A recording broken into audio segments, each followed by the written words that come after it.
ಮುಂಜಾನೆ 3ನೇ ಸೆಮಿಸ್ಟರ್ನ ವಿದ್ಯಾರ್ಥಿಗಳ ಪ್ರಬಂಧ ಅಗಲಿದ ಚಪ್ಪಲಿಗಳ ಅಳಲು. ಹೋದ ತರಗತಿಯಲ್ಲಿ ಅಗಲಿದ ಚಪ್ಪಲಿಗಳ ಅಳಲು ಪ್ರಬಂಧವನ್ನು ನಾನು ಮಾಡ್ತಾ ಇದ್ದೆ. ನಿರ್ಜೀವ ವಸ್ತುಗಳಿಗೂ ಜೀವ ಇದ್ದಿದ್ದರೆ ಹೇಗೆ ಅವು ತಮ್ಮ ಅಭಿಪ್ರಾಯವನ್ನು ವ್ಯಕ್ತಪಡಿಸ್ತಾ ಇದ್ವೋ ಅನ್ನೋದನ್ನು ನಾನು ವಿವರಿಸ್ತಾ ಇದ್ದೆ. ಅದಕ್ಕೆ ಉದಾಹರಣೆಯಾಗಿ ಏನು ಕೊಟ್ಟಿದ್ದೆ? ಮರ ಕೊಟ್ಟಿದ್ದೆ. ಮರಕ್ಕೂ ಕೂಡ ಜೀವ ಇದ್ದಿದ್ದರೆ, ಜೀವ ಇರುವ ಹಾಗಿದ್ದಿದ್ದರೆ, ಮಾತನಾಡುವ ಶಕ್ತಿ ಇದ್ದಿದ್ದರೆ ಅವು ಕೂಡ ಏನಾಗ್ತಿದ್ವು? ಇಂದು ಮಾನವ ತಮ್ಮ ಮನೆಯಲ್ಲಿ ಗೃಹ ಉಪಯೋಗಿ ವಸ್ತುಗಳನ್ನು ಮಾಡ್ಕೊಳ್ಳೋಕ್ಕೆ ಸಾಧ್ಯ ಆಗ್ತಿರಲಿಲ್ಲ. ಯಾಕೆ ಅಂತ ಅಂದರೆ ಅವಕ್ಕೂ ಕೂಡ ಭಾವನೆ ಇದೆ ಎನ್ನುವುದು ಅವುಗಳ ಮುಖಾಂತರ ನಮಗೆ ವ್ಯಕ್ತವಾಗ್ತಾ ಇತ್ತು. ಹಾಗೆಯೇ ಚಪ್ಪಲಿಗೂ ಸಹಿತ ಭಾವನೆ ಇದ್ದಿದ್ದರೆ ಅಂದ್ಬಿಟ್ಟು ಗುರುದೇವಿ ಹುಲೆಪ್ಪನವರ ಮಠರು ಒಂದು ಪ್ರಬಂಧ ಬರೀತಾರೆ. ಚಪ್ಪಲಿಗೂ ಜೀವ ಇದ್ದಿದ್ದರೆ ಅಂತ ಅಂದುಕೊಂಡು ಅವರು ಯಾವ ರೀತಿಯಾಗಿ ಜನಗಳಿಗೆ ಪ್ರಶ್ನೆ ಮಾಡ್ತಾರೆ, ಯಾವ ರೀತಿಯಾಗಿ ಇರ್ತಿತ್ತು ಅವರ ಸ್ಥಿತಿ ಅನ್ನೋದನ್ನು ವಿವರಿಸ್ತಾ ಹೋಗ್ತಾರೆ. ಹಾಗಾಗಿ ಇಲ್ಲಿ ಅಗಲಿದ ಚಪ್ಪಲಿಗಳ ಅಳಲು ಪ್ರಬಂಧವನ್ನು ಅವರು ಬರೆದಿದ್ದಾರೆ. ಆದರೆ ಇಲ್ಲಿ ಚಪ್ಪಲಿಗಳೇ ತಮ್ಮ ಭಾವನೆಯನ್ನು ವ್ಯಕ್ತಪಡಿಸುವ ರೀತಿಯಲ್ಲಿ ಅದರ ವಿವರಣೆ ಇದೆ. ಆಯಿತಾ? ನೆಕ್ಸ್ಟ್, ಚಪ್ಪಲಿಗಳು ಏನಾಗ್ತಾ ಇದ್ದಾವೆ? ಶೋಕೇಸಲ್ಲಿ ಬಂದಿಯಾಗಿದ್ದಾವೆ. ಅವುಗಳಿಗೂ ಅನ್ನಿಸ್ತಾ ಇದೆ, ಸುಂದರವಾದಂತಹ ಹುಡುಗಿಯರು ಬಂದ ತಕ್ಷಣ ಅವರ ಪಾದದ ಸೆರೆಯಾದರೆ ತುಂಬ ಚೆನ್ನಾಗಿರ್ತಿತ್ತು ಅಂತ ಅಂದ್ಕೊಳ್ತಾ ಇದ್ದಾರೆ ಆ ಚಪ್ಪಲಿನ ಜೋಡಿಗಳು. ಸರಿ, ಒಂದು ಸರಿ ಏನಾಯಿತು ಅಂತಂದರೆ ಆ ಯಜಮಾನನ ಆಳು ಪ್ರತಿದಿನ ಕೂಡ ಆ ಚಪ್ಪಲಿನ ಜೋಡಿಯನ್ನು ಒರೆಸಿ ಉದ್ದಿ ಮತ್ತೆ ಅದೇ ಶೋಕೇಸ್ ಒಳಗಡೆ ಇಡ್ತಾ ಇದ್ದ. ಅದನ್ನು ಪ್ರತಿದಿನವೂ ಕೂಡ ಒಂದೊಂದು ರೀತಿಯಲ್ಲಿ ಅದರ ಡಿಸ್ಪ್ಲೇ ಅಂತ ಅಂದರೆ ಅದನ್ನು ಒಂದೊಂದು ರೀತಿಯಾಗಿ ಸುಂದರವಾಗಿ ಜನರಿಗೆ ಆಕರ್ಷಕವಾಗಿ ಕಾಣುವ ರೀತಿಯಲ್ಲಿ ಅದನ್ನು ತೋರಿಸ್ತಾ ಇದ್ದ. ಜೊತೆಗೆ ಶೋಕೇಸಿನಲ್ಲಿ ಇಡ್ತಾ ಇದ್ದ. ಶೋಕೇಸಿನಲ್ಲಿ ಇಡುವಂತಹ ಸಂದರ್ಭದಲ್ಲಿ ಆ ಚಪ್ಪಲ್ಗಳು ಹೋಗಿ ಬರುವಂತಹ ಎಲ್ಲ ಹುಡುಗಿಯರ ಹೆಂಗಸರ ಕಾಲುಗಳನ್ನು ನೋಡ್ತಾ ಇದ್ದಾವೆ.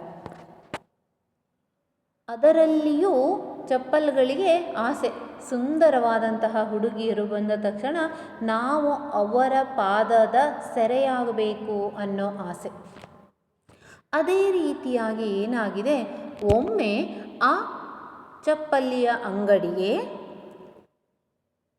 ಸಂಜೆ ಆಗ್ತಾ ಇದ್ದಂಗೆ ಒಬ್ಬ ಸುಂದರಿ ಬಂದಿದ್ದಾಳೆ. ಅವಳು ಸುತ್ತಮುತ್ತ ಸಹಜವಾಗಿ ಒಂದು ಚಪ್ಪಲ್ ಅಂಗಡಿಗೆ ಹೋದ್ವಿ ಅಂತ ಆದರೆ ಬರೋ ಎಲ್ಲ ಚಪ್ಪಲ್ಗಳನ್ನು ನಾವೇನು ಮಾಡ್ತೀವಿ? ಒಂದು ಸರಿ ನೋಡ್ತೀವಿ. ಇಲ್ಲೇನಾಗಿದೆ, ಆ ಹೆಂಗಸೋ ಅಥವಾ ಒಬ್ಬ ನಾರಿ ಆ ಚಪ್ಪಲಿನ ಅಂಗಡಿಗೆ ಬಂದಿದ್ದಾಳೆ. ಅವಳು ಕೂಡ ಎಲ್ಲ ಕಡೆನೂ ನೋಡ್ತಾ ಇದ್ದಾಳೆ. ಆದರೆ ಏನು ಈ ಚಪ್ಪಲಿನ ಜೋಡಿ ಇದಾವಲ್ಲ, ಈ ಜೋಡಿಗೆ ಅನ್ನಿಸ್ತಾ ಇದೆ ಅವಳ ಪಾದದ ಸೆರೆಯಾಗಬೇಕು ಅನ್ನೋ ಆಸೆ ಆಗ್ತಾ ಇದೆ ಅವರಿಗೆ. ಅವಳೆಲ್ಲ ಕಡೆ ಸುತ್ತಮುತ್ತ ನೋಡಿ ಚಸ್ಮ ಬೇರೆ ಹಾಕ್ಕೊಂಡು ಬಂದಿದ್ದಾಳಂತೆ. ತಮ್ಮನ್ನು ನೋಡಿಬಿಟ್ಟು ಕೈ ತೋರಿಸ್ತಾರಂತೆ, ಆ ಚಪ್ಪಲನ್ನು ತೆಕ್ಕೊಡ್ರಿ ಅನ್ನುವ ರೀತಿಯಲ್ಲಿ. ಸರಿ, ಅಲ್ಲಿ ಏನು ಕೆಲಸ ಮಾಡ್ತಾ ಇರ್ತಾನೋ ಆಳು, ಅವನೇನು ಮಾಡ್ತಾನಂತೆ, ನಮ್ಮನ್ನು ತೆಗೆದುಬಿಟ್ಟು ಕೆಳಗಡೆ ಇಳಿಸ್ದ ಅಂತ ಚಪ್ಪಲ್ಗಳು ಹೇಳ್ಕೊಳ್ತವೆ. ನಮ್ಮನ್ನು ತೋರಿಸಿ ಆ ನಾರಿ ಅದೇ ಚಪ್ಪಲ್ ಬೇಕು ಅಂದಾಗ ಶೋಕೇಸಿನಲ್ಲಿ ವರ್ಷಗಳ ತನಕ ಇದ್ದಂತಹ ಆ ಚಪ್ಪಲ್ಗಳಿಗೆ ಎಲ್ಲಿಲ್ಲದ ಖುಷಿ ಆಯ್ತಂತೆ. ಯಾಕಂದರೆ ಅವರಿಗೂ ಕೂಡ ಆಸೆ ಇತ್ತು, ಆ ನಾರಿಗೆ ಅಥವಾ ಹೆಂಗಸಿಗೋ ಅಥವಾ ಹುಡುಗಿಯ ಕಾಲಲ್ಲಿ ತಾವು ಕೂಡ ಚಪ್ಪಲ್ ಆಗಬೇಕು ಅನ್ನೋ ಆಸೆ, ತಾವು ಕೂಡ ಅವ್ರ ಪಾದಕ್ಕೆ ಸೆರೆಯಾಗಬೇಕು ಅನ್ನೋ ಆಸೆ. ಸರಿ, ಆ ಆಳು ಏನು ಮಾಡ್ತಾನೆ, ಆ ಚಪ್ಪಲನ್ನು ತೆಗೆದುಕೊಟ್ಟಿದ್ದ ತಕ್ಷಣ ಒಂದು ಸಾರಿ ಏನಾಗತ್ತೆ, ಎಲ್ಲರೂ ಸಹಜವಾಗಿ ಚಪ್ಪಲ್ ಅಂಗಡಿಗೆ ಹೋದ್ಮೇಲೆ ಚಪ್ಪಲನ್ನು ತೋರಿಸ್ತಾರೆ ಅಲ್ಲಿರುವಂಥವ್ರು. ಆ ಚಪ್ಪಲನ್ನು ಹಾಕ್ಕೊಂಡು ಒಂದೆರಡು ಸರಿ ನಡಿತೀವಿ. ಹಾಗೆ ಕೊಟ್ಟ ತಕ್ಷಣ ಚಪ್ಪಲನ್ನು ನಾವು ಯಾರೂ ತೊಗೊಂಡು ಬರೋದಿಲ್ಲ. ಅಂದ ಹಾಗೆ ಇಲ್ಲಿಯೂ ಕೂಡ ಆ ನಾರಿಮಣಿ ಏನು ಮಾಡ್ತಾಳೆ, ಆ ಚಪ್ಪಲನ್ನು ಹಾಕ್ಕೊಂಡು ಅಂಗಡಿ ಹತ್ರ ಒಂದೆರಡು ರೌಂಡ್ ಅಡ್ಡಾಡ್ತಾಳೆ. ಅದು ಮೆಲ್ಲಗೆ ನಡೀತಾಳಂತೆ. ಆ ಮೆಲ್ಲಗೆ ನಡೆದಂತಹ ಸಂದರ್ಭ ಇದ್ದಂತಹ ಆ ಜೋಡಿ ಚಪ್ಪಲ್ಗೆ ಒಂದು ರೋಮಾಂಚನ ಆಯ್ತಂತೆ. ಇವಳು ನಮ್ಮನ್ನು ಮೆಟ್ಟಿದ್ಲಲ್ಲ, ಅಂದರೆ ಇವಳ ಪಾದದಲ್ಲಿ ನಾವು ಒಂದೆರಡು ಹೆಜ್ಜೆ ಹಾಕಿದ್ವಲ್ಲ ಅಂತ ಅವುಗಳಿಗೆ ಖುಷಿ ಆಯ್ತಂತೆ. ಒಂದು ಕ್ಷಣ ಹಾಕೊಂಡು ಅಡ್ಡಾಡ್ಬಿಟ್ಟು ಅವಳೇನು ಮಾಡಿಬಿಡ್ತಾಳೆ, ಆ ಒಂದು ಜೋಡಿ ಚಪ್ಪಲಿನ ಜೊತೆಯನ್ನು ತೆಗೆದು ಕೊಟ್ಬಿಡ್ತಾಳಂತೆ. ಸಹಜವಾಗಿ ನಾವು ಕೂಡ ಅಂಗಡಿಗೆ ಹೋದಂತಹ ಸಂದರ್ಭದಲ್ಲಿ ಚಪ್ಪಲನ್ನು ಹಾಕ್ಕೊಳ್ತೀವಿ. ಚಪ್ಪಲನ್ನು ಹಾಕಿ ಒಂದೆರಡು ಸರಿ ನಡೆದಾಡಿ ಬಿಚ್ಚಿ ಕೆಲವೊಂದು ಸರಿ ಅವ್ರಿಗೆ ಕೊಡ್ತೀವಿ ಬೇಡ ಅಂತ, ಇನ್ನೂ ಕೆಲವೊಂದು ಸರಿ ಅದನ್ನು ಹಿಡ್ಕೊಂಡ್ಬಿಟ್ಟು ನಾವು ನೋಡ್ತೀವಿ, ಚಪ್ಪಲ್ ಮೆತ್ತಗಿದೆಯಾ ಗಟ್ಟಿ ಇದೆಯಾ ಅಂದ್ಬಿಟ್ಟು ಹಿಂದೆ ಮುಂದೆ ಎಲ್ಲ ತಿರುಗಿಸಿ ನೋಡ್ತೀವಿ. ಸಹಜವಾಗಿ ಕೇವಲ ಚಪ್ಪಲ್ ಅಂಗಡಿ ಮಾತ್ರವಲ್ಲ, ಉದಾಹರಣೆಗೆ ನಾವು ಸೀರೆ ಅಂಗಡಿಗೆ ಹೋದರೂ ಸಹಿತ ಸೀರೆಯನ್ನು ತೋರಿಸಿದ ಮೇಲೆ ಆ ಸೀರೆ ನಮಗೆ ಇಷ್ಟ ಆದರೆ ಒಂದು ವೇಳೆ ಅದನ್ನು ಎತ್ಕೊಂಡು ಅದರ ಹಿಂದೆ ಮುಂದೆ ಕಲರ್ ಹೇಗಿದೆ, ಅಂಗಡಿಯ ಒಳಗೆ ನಿಂತ್ಕೊಂಡು ಒಂದು ಸರಿ ಕಲರ್ ನೋಡಿದರೆ ಅಂಗಡಿಯ ಹೊರಗೆ ಬಂದು ಕೂಡ ಒಂದು ಸರಿ ಕಲರ್ ನೋಡ್ತೀವಿ. ಹಾಗೆಯೇ ಚಪ್ಪಲನ್ನು ಕೂಡ ಸಹಜವಾಗಿ ನಾವೇನು ಮಾಡ್ತೀವಿ, ಸೂಕ್ಷ್ಮವಾಗಿ ಅದನ್ನು ನೋಡ್ತೀವಿ.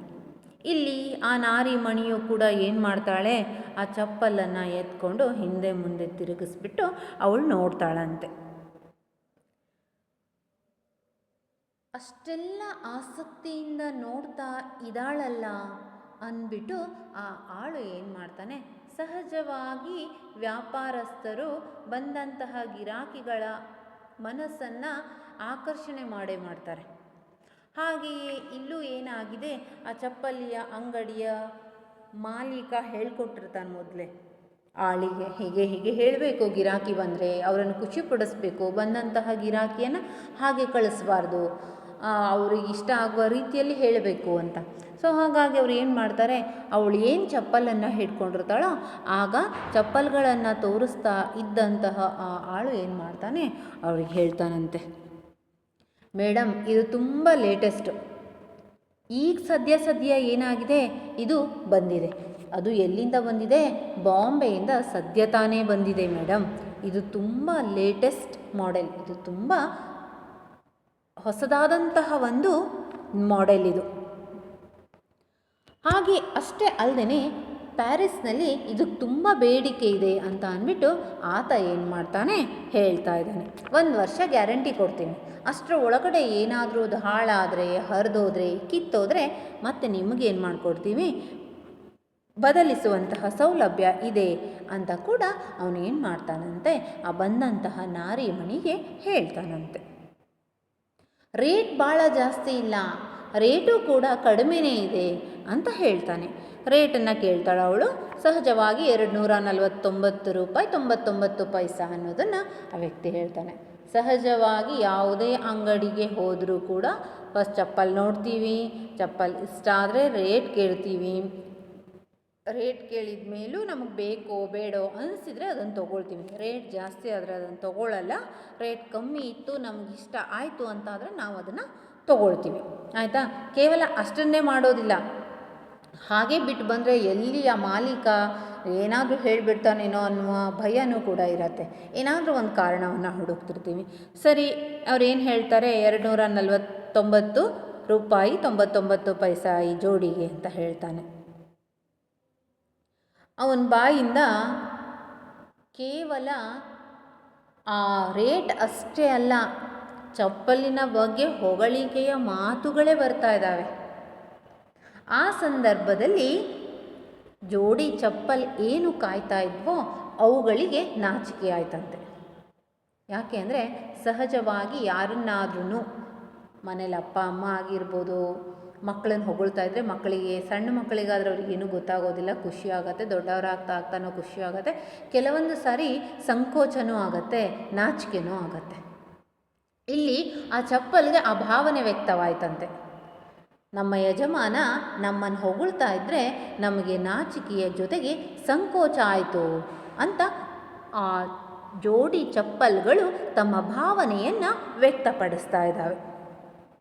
ಅದು ಯಾವ ರೀತಿಯಾಗಿ ಸಂಕೋಚ ಆಯಿತು ಅಂತ ಅಂದರೆ, ಒಂದು ಗಂಡಿನ ಮುಂದೆ ಹೆಣ್ಣನ್ನು ಕೂರಿಸಿದಾಗ, ಅಂದರೆ ಹುಡುಗಿಯನ್ನು ನೋಡಲಿಕ್ಕೆ ಹುಡುಗ ಮನೆಗೆ ಬಂದಂತಹ ಸಂದರ್ಭದಲ್ಲಿ ಹುಡುಗಿ ಹೇಗೆ ನಾಚಿ ತಲೆಬಾಗಿ ಕೂತ್ಕೊಂಡಿರ್ತಾಳೋ ಆ ರೀತಿಯಾಗಿ ಹಿಂದಿನ ಕಾಲದಲ್ಲಿ ಮನೆಗೆ ಒಂದು ಹುಡುಗಿ ನೋಡೋಕೆ ಬರ್ತಾನೆ ಅಂತ ಆದರೆ ಆ ಹುಡುಗಿ ಬರೀ ಟೀ ಕೊಟ್ಬಿಟ್ಟು ಹಾಗೆ ಹೋಗ್ತಿದ್ಲು ಹೊರತು ಆ ಹುಡುಗನನ್ನು ಪೂರ್ತಿಯಾಗಿ ನೋಡ್ತಿರ್ಲಿಲ್ಲ. ಆದರೆ ಈಗ ಹಾಗಲ್ಲ ಬಿಡ್ರಿ, ಈಗಿರುವ ಕಾಲಮಾನ ಆಧುನಿಕ ಯುಗ ಬೇರೆಯೇ ಇದೆ. ಆಯಿತಾ? ಸರಿ, ಇಲ್ಲಿ ಏನಾಗಿದೆ, ಚಪ್ಪಲಿಗೂ ಕೂಡ ನಮಗೂ ಕೂಡ ನಾಚಿಕೆ ಆಯಿತು ಅಂತ ಅಂದ್ಬಿಟ್ಟು ಹೇಳ್ಕೊಳ್ತಾರೆ. ಏನು ಆ ಅಂಗಡಿಯ ಮಾಲೀಕ ಬಂದಂತಹ ನಾರಿಯ ಮಣಿಯ ಮೇಲೆ ದೃಷ್ಟಿ ಇಟ್ಟು ನೋಡ್ತಾ ಇದ್ದಾನೆ, ಇವಳಿನ್ನೇನು ತೊಗೊಂಡು ಹೋಗ್ಬೋದೇನೋ ಅಂತ. ಅಷ್ಟೊತ್ತಿಗೆ ಆ ಹೆಂಗಸೇನು ಮಾಡ್ತಾಳೆ, ಹೆಂಗಸೋ ಹುಡುಗಿನೋ ಅವಳೇನು ಮಾಡ್ತಾಳೆ ಅಂತ ಅಂದರೆ ಆ ಚಪ್ಪಲನ್ನು ಹಿಡಿದು ನೋಡಿಬಿಟ್ಟು, ಇದೇ ಥರದ್ದು ಬಿಳಿ ಬಣ್ಣದ ಚಪ್ಪಲ್ ಇದೆಯಾ ಅಂತ ಪ್ರಶ್ನೆ ಮಾಡ್ತಾಳೆ. ಆಗ ಆ ಜೋಡಿ ಚಪ್ಪಲ್ಗಳಿಗೆ ನೆನಪಾಯ್ತಂತೆ. ಎಂತಹ ನೆನಪಾಯಿತು ಅಂದರೆ, ಇರುವುದೆಲ್ಲವ ಬಿಟ್ಟು ಇರದುದರೆಡೆಗೆ ತುಡಿಯುವುದು ಜೀವನ. ಅಡಿಗರ ಈ ಸಾಲುಗಳು ಆ ಚಪ್ಪಲ್ಗಳಿಗೆ ನೆನಪಾದವಂತೆ. ಸಹಜ, ಕೇವಲ ಚಪ್ಪಲಷ್ಟೇ ಅಲ್ಲ, ನಾವೊಂದು ಸೀರೆ ಅಂಗಡಿಗೆ ಹೋದರೂ ಕೂಡ ನಾವು ಮಾಡೋದು ಇದನ್ನೇ. ಚಪ್ಪಲ್ ಅಷ್ಟೇ ಅಲ್ಲ, ಚಪ್ಪಲ್ ನೋಡ್ತೀವಿ, ಚಪ್ಪಲ್ ಕಲರ್ ಹಾಕಿದ್ದೆ ಆದರೆ ಇದು ಬೇಡ ಅಂತ ಸಹಿತ ನಾವು ಹೇಳ್ತೀವಿ. ಹಾಗೆ ಒಂದು ಉದಾಹರಣೆಗೆ ಒಂದು ಸೀರೆ ಅಂಗಡಿಗೆ ಹೋಗ್ರಿ, ಸೀರೆನ ತೋರಿಸ್ತಾರೆ, ಡ್ರೆಸ್ ಮೆಟೀರಿಯಲ್ ತೋರಿಸ್ತಾರೆ, ನಾವು ಅಂದ್ಕೊಳ್ತೀವಿ ಸೀರೆ ತೋರಿಸಿದ್ರು ಅಂದರೆ ಸೀರೆ ಕಲರ್ ಚೆನ್ನಾಗಿದೆ ಆದರೆ ಡಿಸೈನ್ ಬೇರೆ ಇರಬೇಕಿತ್ತು, ಇಲ್ಲ ಡಿಸೈನ್ ಚೆನ್ನಾಗಿದೆ ಕಲರೆಲ್ಲ ನಮ್ಮ ಹತ್ರ ಇದ್ದಾವೆ, ಬೇರೆ ಕಲರ್ ಯಾವುದಾದ್ರೂ ಇದ್ರೆ ತೋರಿಸ್ರಿ ಅಂತ ಅನ್ನಲ್ವಾ? ಹಾಗೆಯೇ ಸಹಜವಾಗಿ ನಾವು ಚಪ್ಪಲ್ ಅಂಗಡಿಗೆ ಹೋದಾಗಲೂ ಕೂಡ ಚಪ್ಪಲನ್ನು ಹಾಕಿದ ಸಂದರ್ಭದಲ್ಲಿ ನಾವೇನು ಮಾಡ್ತೀವಿ, ಓ ಈ ಚಪ್ಪಲ್ ಚೆನ್ನಾಗಿದೆ, ಆದರೆ ಈ ಕಲ್ಲರ್ ಬೇಡಾಗಿತ್ತು, ನಮಗೆ ಬೇರೆ ಕಲರ್ ಇದ್ದರೆ ತೋರಿಸ್ತೀರಾ ಅಂತ ನಾವು ಹೇಗೆ ಹೇಳ್ತೀವಲ್ವಾ? ಹಾಗೆ ಆ ಹೆಂಗಸು ಕೂಡ ಏನು ಮಾಡಿದ್ಲಂತೆ, ನಮಗೆ ಈ ಕಲ್ಲರ್ ಬೇಡ ಅಂತ ಹೇಳ್ತಾ ಇದ್ಲಂತೆ.